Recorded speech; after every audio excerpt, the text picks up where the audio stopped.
School isn't education, it's control, Machiavelli warned us. Imagine this. You're 6 years old. You're full of questions, energy, and a wild, untamed hunger to explore the world.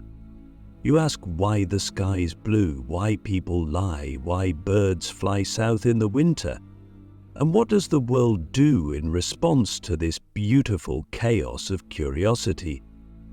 It puts you in a room with rows of desks, a bell that rings every hour, and someone at the front telling you when to speak, when to sit, when to write, and, most importantly, what to think.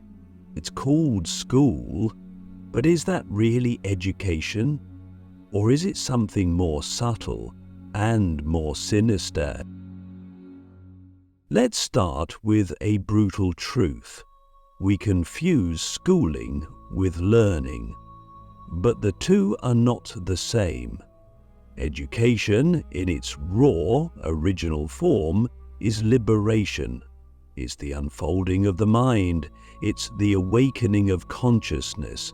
But schooling, as it exists today, is about conformity. It's about control. And if that sounds like a conspiracy theory, maybe that's because you were taught to think that way in school. Click subscribe to this channel to get more profound insights. Machiavelli, the philosopher of power, manipulation, and human nature, understood something most modern thinkers are too uncomfortable to admit: that institutions are rarely what they claim to be. They are, more often than not, instruments of control disguised as virtues. He saw through the illusions of morality that rulers used to manipulate the masses, and he'd have seen through modern schooling just as clearly, because what is school if not a perfectly designed mechanism for producing obedience under the guise of enlightenment? Think about it. The structure of school mirrors the structure of a prison. Bells, schedules, uniforms, surveillance, punishment for deviation, and no, I'm not exaggerating. Ask yourself, what's the first thing school teaches you? Is it math, language, science? No. The first thing school teaches you is how to be managed, how to wait for permission, how to suppress your instincts, how to sit still even when your body wants to move, and how to speak only when asked, how to memorize what you're told without questioning why. And here's where it gets darker, because this isn't just about discipline. It's about shaping your soul into something useful to someone else. School doesn't teach you how to think. It teaches you what to think. It rewards obedience and punishes originality. It tells you there's one right answer, one correct method, one way to succeed. And who benefits from that? Not you, not your creativity, not your freedom, but the system, the economy, the machine. Machiavelli would have recognized this instantly. He believed that rulers must maintain control not just through force, but through illusion, through spectacle, through institutions that appear to serve the people, but actually serve power. And what better illusion than school? An institution where you believe you're being equipped for life, while actually being conditioned to fit a mold. And the most diabolical part is that it works so well, we don't even question it. We're too busy chasing grades, diplomas, degrees, external validations that keep us locked in a cycle of performance and approval. Let me ask you something dangerous. When was the last time school taught you something that changed your life? Not something that got you a good grade, not something that helped you pass a test, but something that transformed how you see the world, how you love, how you suffer, how you live. If you're struggling to answer, maybe that's the point. Maybe school was never meant to do that. Because real education is dangerous. It makes you question everything. It makes you ungovernable. It gives you the tools to dismantle the very systems that try to shape you. And no power structure wants that. No ruler wants citizens who ask, why does this system exist? So instead, they give you school, a socially acceptable cage, a place where you spend the most intellectually fertile years of your life, learning how to be quiet, polite, and useful. Now, before you think I'm just ranting, let me clarify, there are great teachers. There are moments of magic. There are classrooms where minds awaken. But those are exceptions, not the rule. The system wasn't built for enlightenment. It was built for efficiency, for predictability, for control. And here's the Machiavellian twist.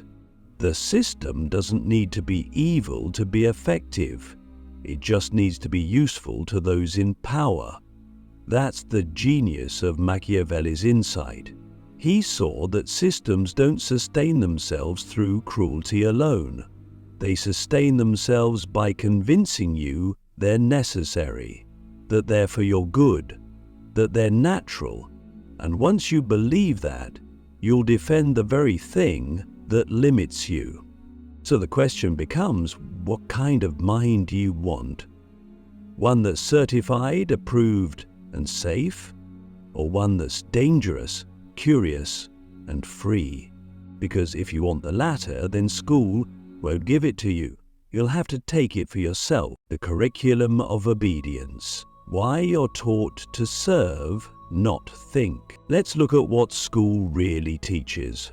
Not just the subjects, but the hidden curriculum, the silent lessons embedded in every rule, every test, every grade. Because beneath the surface of reading, writing, and arithmetic lies something far more insidious, the art of compliance.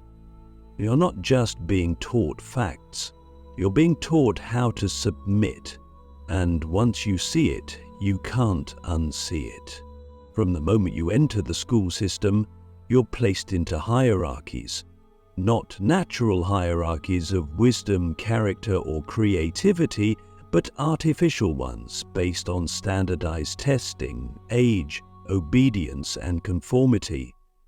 You learn quickly that praise is given to those who follow instructions, not to those who ask uncomfortable questions. You learn that the right answer is the one in the textbook, not the one you discover for yourself, and this is no accident. This is design. Machiavelli wrote that if you wish to control a population, you must shape not just their actions, but their desires. And what better way to do that than to condition children to seek approval from authority figures from the age of 5? You're trained to crave the gold star, the A+, the teacher's smile. And over time, that craving becomes your compass. You stop asking, is this true? And start asking, will this get me a good grade? The system doesn't have to punish rebellion because it has already trained you not to rebel. Let's be honest, what does school reward? Memorization, repetition, quietness, timeliness, predictability. But what does life reward? Adaptability, creativity, emotional intelligence, courage. And yet, none of these things are meaningfully developed in traditional schooling. In fact, they're often punished. A student who questions the logic of a lesson is labeled disruptive. A student who daydreams is diagnosed. A student who refuses to accept the rules is sent to detention. What's being trained here is not intellect, it's docility. And then there's the curriculum itself. Think about it. You're taught history through the lens of the state.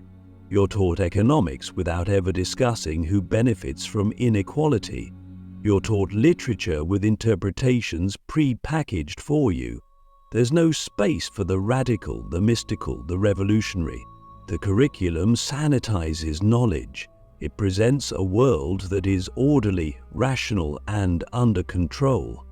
But the real world is far messier, more unpredictable, and full of power dynamics that school never wants you to see. Why? Because true education threatens the status quo. Machiavelli knew that knowledge in the hands of the free is dangerous. It can topple regimes. It can question dogmas. It can expose the machinery behind the illusion. But knowledge that is compartmentalized, sterilized, and tightly controlled, that kind of knowledge creates perfect servants. People who are competent enough to operate machinery, but not perceptive enough to question who built it. Let me ask you something. When you were in school, were you ever taught how to challenge authority without being punished? Were you taught how to navigate moral complexity? Were you challenged to construct your own philosophy of life? Or were you just fed a string of disconnected facts meant to be regurgitated and forgotten? And here's the real trick. Once you've been through this system long enough, you begin to internalize it. You don't need a teacher anymore to tell you what to do, you do it to yourself. You censor your own thoughts. You silence your own doubts. You start managing your life like a permanent student, always waiting for permission, always terrified of being wrong. That's the true success of the system. Not just that it controls behavior, but that it shapes identity. Machiavelli warned us that those in power will always seek to mold the minds of the people, but the most effective rulers are the ones who can make you believe that your chains are your choices. And school, under the guise of opportunity, teaches you to love those chains, to measure your worth by test scores, to equate success with compliance, to view rebellion as immaturity rather than insight. So, what happens when a mind shaped by obedience is released into the world? It doesn't create, it consumes. It doesn't question systems, it becomes a gear in them. It doesn't seek truth, it waits to be told what truth is. And that's not education, that's programming. If you want to reclaim your mind, the first step is to recognize the lie that school is not neutral, that learning is not obedience, that the curriculum was never designed to make you free, because once you see that clearly, you can begin to unlearn what was imposed on you and start learning what actually matters. Learning to be useful, how the system trains you to serve power, not purpose. When we talk about usefulness, it sounds like a virtue. We all want to be useful, right? We want to contribute, to matter, to be needed. But have you ever stopped to ask, useful to whom and for what purpose? Because usefulness, when defined by someone else, can become the most subtle form of slavery. That's exactly what the school system does. It molds you not to discover your own purpose, but to fulfill someone else's. You're not educated to become a thinker, an artist, a rebel, or a self-aware human being. You're trained to become a function, a cog, a compliant worker who keeps the machine running, never daring to question who built it or why. Machiavelli understood power better than anyone. He saw that the most effective rulers are not the ones who use brute force, but the ones who make people want to obey. And how do you achieve that? You teach them that their value lies in their utility. You tell them from a young age that their worth is measured by productivity, efficiency, and output. You condition them to believe that being successful means getting a job that pays well, pleases your parents, and fits neatly into existing systems. And once that belief is rooted deep enough, people will police themselves. They'll sacrifice their dreams, their time, their health, not because they were forced to, but because they were taught to believe it was noble. School, under the guise of preparing you for life, actually prepares you to serve, not in the sense of serving humanity or a higher purpose, but in the sense of serving institutions, corporations, bureaucracies. You're taught to optimize your resume, not your soul. You're taught to chase credentials, not wisdom. And the ones who do this best, the so-called top students, are often the ones who've been most thoroughly shaped by the system. They know how to play the game, but they don't know how to question the rules. Let me be brutally honest. The world does not need more obedient workers. It needs visionaries, artists, healers, philosophers, people who can think independently, feel deeply, and act courageously. But those qualities are not profitable to the system. They're disruptive. And so, instead of nurturing them, school suppresses them.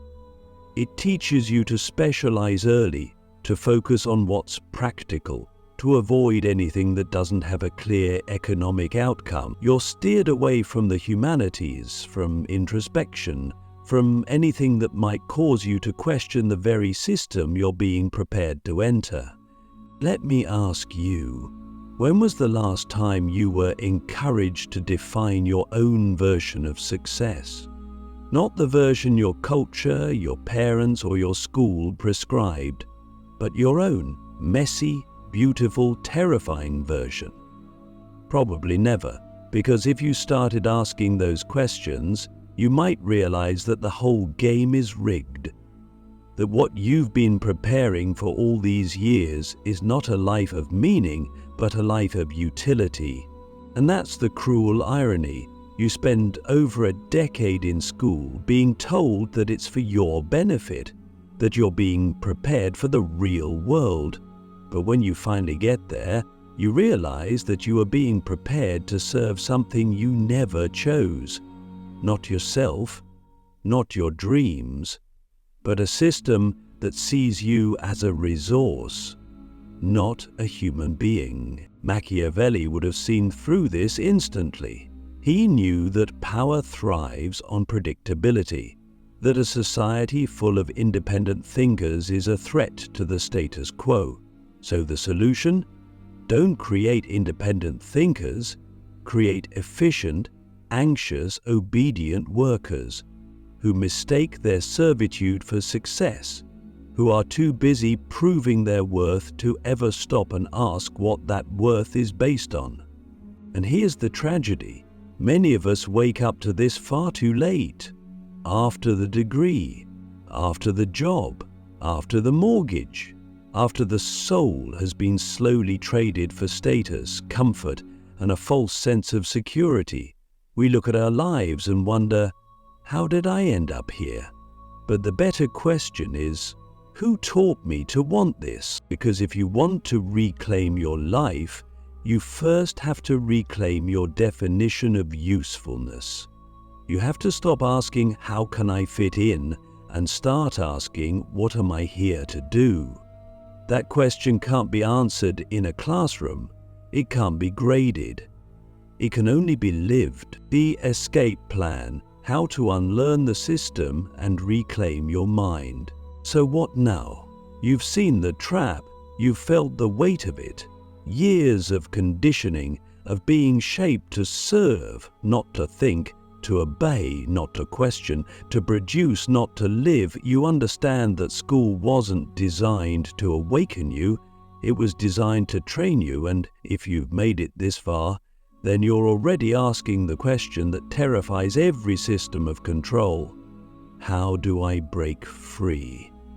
That's where it begins, not in rebellion for rebellion's sake, but in radical self-awareness, in unlearning what never belonged to you and relearning how to be human on your own terms. The first step is silence. Not passive silence, but the kind that listens. You have to get quiet enough to hear your own mind again, not the voice of your teachers or parents or guidance counselors, but your voice. Because underneath all the programming, It's still there. Faint, maybe. Scared, definitely. But real. And it's asking questions you've been trained to ignore. What do I love? What do I fear? What do I believe in when no one is watching? These are not academic questions, they are existential ones. And no curriculum will give you the answers. You have to live them. You also have to get very comfortable with being uncomfortable. That's one of the first symptoms of true learning. Remember, real education is not safe. It destabilizes. It forces you to confront the parts of yourself that school told you to hide. Your anger, your doubt, your wildness, your dreams that don't fit into job descriptions. You're going to have to unlearn the idea that being wrong is shameful. True thinkers aren't afraid of being wrong, they're afraid of being fake. And most of what we call success is built on a foundation of fakeness. So if you want to escape, you must be willing to look foolish, to fail publicly, to walk paths that have no syllabus. Next, read, but not to impress anyone. Read like your life depends on it. Read philosophy, poetry, science, spiritual texts. Read the people who were exiled, the people who were silenced, the people who were too dangerous to be taught in schools.